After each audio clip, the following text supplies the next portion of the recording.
Please subscribe to Nature's Tripper. How to propagate aster. What does an aster symbolize? Named after the Greek word for star due to its blooms resembling a star, asters symbolize love, wisdom, faith, and color. Does aster like sun or shade? Light. Asters grow and flower best in full sun. Some varieties will tolerate part shade but will have fewer flowers. Soil. Asters grow best on well-drained, loamy soil. Let's start planting. Asters multiply via root system of thick rhizomes. Look for young shoots with roots. Some young shoots grow deep the soil. They are called stolons or horizontal runners. Cut with roots.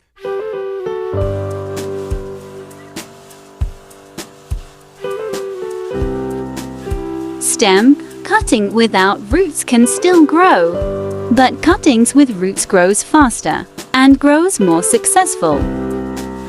Poke a hole and plant.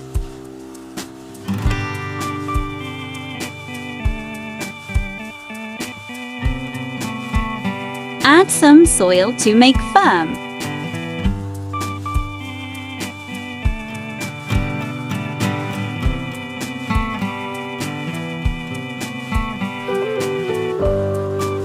Water the newly planted aster. Keep under partial shade for 1 week. Then expose to full sunlight. They love sunshine.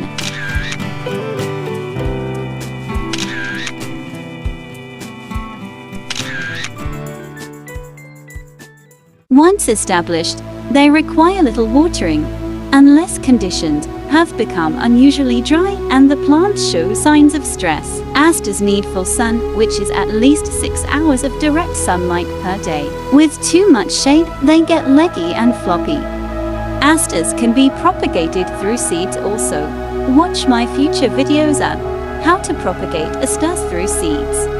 Asters are daisy-like perennials with starry-shaped flower heads that range in color from white to blue to purple. They bring delightful beauty to the garden. Here are some of aster's colors.